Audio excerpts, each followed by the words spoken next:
A few friends and I were going out on a camping trip that was going to span the course of 4 days. It would most consist of hiking and fishing on the lake. We had gone on this trip for the past 4 summers in a row, and every year we chose to go up to the campground toward the end of the season in the hopes of it not being overly crowded. However, this year we had to change the plans a bit to accommodate a few people in our group who could only make the trip in July. So we ended up at the campground during one of its busiest weeks. But that didn't bother anyone too much. Overall, we were all just happy to be there. In fact, because there were other people on the lake with us, we managed to find out about a couple of other trails nearby that we hadn't yet explored. One of which included a large cave that was said to have gone back nearly a mile into the mountain. And the best part was that it was rather a large cave, so we didn't have to worry about squeezing through too many tight spaces. So on our second day, we all decided to go on a hike through the trail that would bring us into the cave. We figured it would be a ton of fun, and for the most part, we were right. The inside of the cave was way bigger than we expected it to be, and with our flashlights on our phones, we could see everything around us.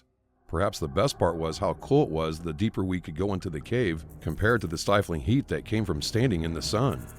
As we made it deeper into the cave, I remember my friend Ryan saying how he was starting to get the creeps, and a few others agreed with him. So we decided that we would only go a bit further in before turning around and heading back to the campground. We pressed on a little further, and at that point, I'd been standing toward the back of the group when out of nowhere, we all just stopped. The few people in the front of the group all let out screams that echoed back throughout the cave, and as everyone began to scramble, I caught a glimpse of what they were screaming at. Lying on the floor was the body of someone, and it wasn't entirely clear at first as to where the blood was coming from, but there was clearly a pool of blood on the floor around it. We all sprinted out of the cave as fast as we could and got a hold of the authorities, which included the police and campground security. After a couple of hours, we were notified that the body had been identified as someone who had been there with their family on vacation and had gone missing earlier that day.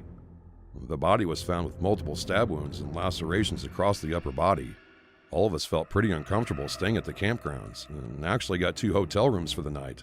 We weren't given any more information on the body that we found in that cave, but we had to leave and had chosen not to use that campground anymore. It just doesn't feel quite right.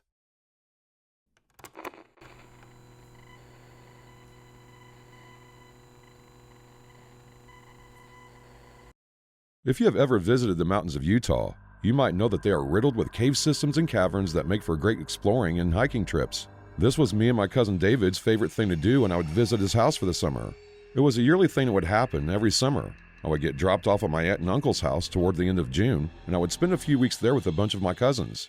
A lot of time was spent out on the lake and walking the trails, but any chance that we could, me and my cousin would go traversing through the local systems that he knew about. Well, this past summer was no different, except we learned a very valuable lesson about paying attention to the weather. After spending about 2 weeks at my cousin's this past summer, we finally had some time to go out in the trails, and since David had been taking up this new cave system that he had found, we figured we would check it out. Every time he talked about this particular set of caves and tunnels, he always talked about how tight some of the spots were that we were going to have to squeeze through. But he promised that the beautiful chambers inside would be more than worth it, and once I saw them for myself, he wasn't wrong. After letting our family know where we were going, I remember my uncle telling us to look out for the weather. We didn't pay the comment any mind, and once we headed out, it was only about a 45-minute drive to the trail that led us to the cave entrance. And when we first walked up to the threshold of the cave system, it honestly didn't seem that special. It was rather a wide entrance, and from the looks of it, the tunnel systems weren't going to get nearly as tight as David had told me. After about 20 minutes of smooth walking from chamber to chamber, however, the 2 of us did eventually come up to a place where most explorers in the cave would stop.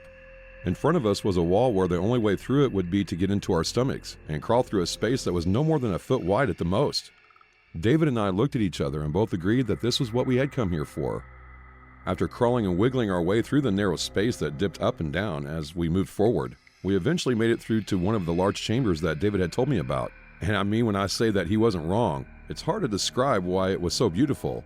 But to be in a space that had been practically untouched by mankind was truly something amazing. After taking in the experience, the 2 of us pressed on further for about an hour of exploring. Throughout that hour, we would squeeze through more narrow spaces that were making their way down, deeper into the cave system. There were actually a few occasions on the way in that we thought we might get stuck or wedged. But after a bit of pushing, we were able to squeeze through.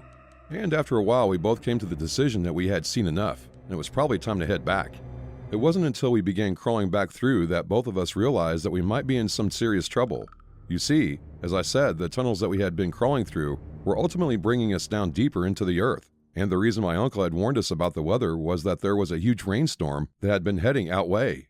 And had we paid more attention and known about this, David and I would have never entered the caves that day. As we continued to crawl through one of the tighter cracks and toward one of the chambers that were in the direction of the exit, David and I began to notice a small puddle of water forming on the path. And as we made it into the chamber, it was clear that we had been trapped in by water that had flooded into the cave. The two of us began to panic, as we quickly realized that there was a chance that the water would keep coming in, and that we had nowhere to go. There was no way that we could crawl back out of the tunnels, as we don't know how much of it had filled with water, and if it would be passable or not. All we could do was wait as the water slowly trickled by, and hope that the crevices leading out of the chamber would clear up, indicating that the flooding had stopped. David and I did our best to stay calm for the hours that we had been trapped in that chamber, but to our luck, the water did eventually clear up as it continued to trickle past us. The rain outside must have stopped, and after taking out time to think about our options, the two of us decided that we should try to crawl out. We still had about 20 minutes of crawling and squeezing through the tight and narrow passes before we finally made it back to the walkable trails that led us out of the cave. To our surprise, my aunt and uncle, David's parents, were waiting right at the entrance of the cave with a couple of emergency workers. After we didn't make it back by the time the storm started, my uncle knew that something wasn't quite right and decided to get a few of his friends together to form a search party in case something had happened. I'm just happy that we made it out. That one was far too close.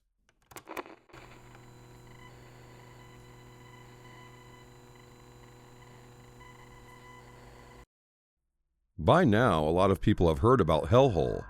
It's a very deep and narrow cave system that leads deep into the ground in the Germany Valley area of West Virginia. I, like most cave explorers, after hearing about Hellhole, decided to make the trip out there for myself to check it out and see how terrifying it truly was. And as well I'll say it was one of the best and most interesting adventures of my life, I can safely say that I will never be going back there. Now, most people will tell you that when you are going exploring to never go alone, and I agree wholeheartedly. However, I couldn't find anyone who would go with me at the time, so I made the foolish decision to visit Hellhole for the first time all by myself. The descent into Hellhole begins by squeezing through a small metal entryway that was originally placed there to keep explorers out of the tight and deadly caverns that lie beneath the ground. However, they gave up trying to seal off the entrance after it had been torn open and entered anyway. Now it's simply a place where you go at your own risk.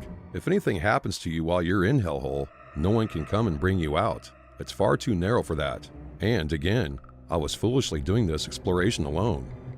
As I made my descent into the cave system, I could see right away why Hellhole was considered an expert's only plunge. I had done a lot of research beforehand, and thanks to lines that had already been placed down there by those who have previously visited the hole, I was able to keep my way and know that I was heading in the proper direction. For a few holes that I had to squeeze through, I made sure to lead myself in the legs first and keep my arms free to ensure that I didn't get stuck, and this worked out for a while. I managed to spend about an hour and a half inside of Hellhole before deciding to head back. I had just reached a chamber that I had descended into from a small narrow crack that led into the chamber from above. Once I was inside, I sat for a while, caught my breath, and took in the signs of the crystals that used to line the wall before being broke by other explorers.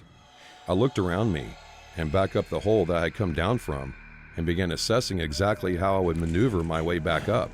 I figured I could go with my right arm first and sort of wiggle and wedge my way upward through the pass. Sadly, I miscalculated, and after pulling myself upward into the passage, I stopped. With the angle that the tunnel went, I would have had to tilt my body to the side, and the angle I had gone up at had caused me to get wedged in the narrow pass that was no wider than my chest. I couldn't even take in a full breath as I was stuck, which didn't help with my attempts to stay calm. I did everything I could to try to work my way out of that position, but the more I moved, the more I feared that I was getting wedged even worse.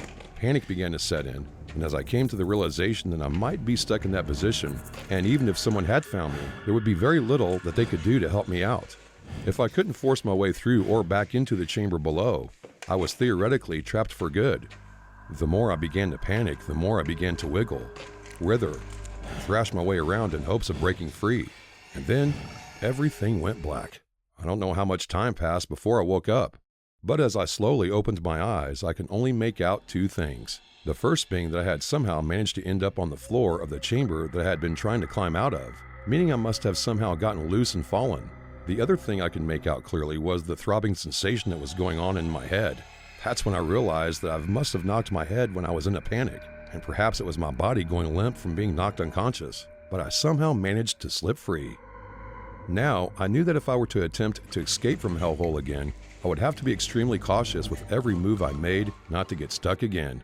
And after really working it out, I decided to try to ascend out of the cave system once again. It took me about 3 hours of carefully picking my position, but I eventually made it back up into the open air. And after making it back to my car, I decided to go to the hospital to get my head checked out. There was a small wound where I had hit my head that required 2 staples. But other than that, I was lucky to be alive and to have made it out of Hellhole altogether.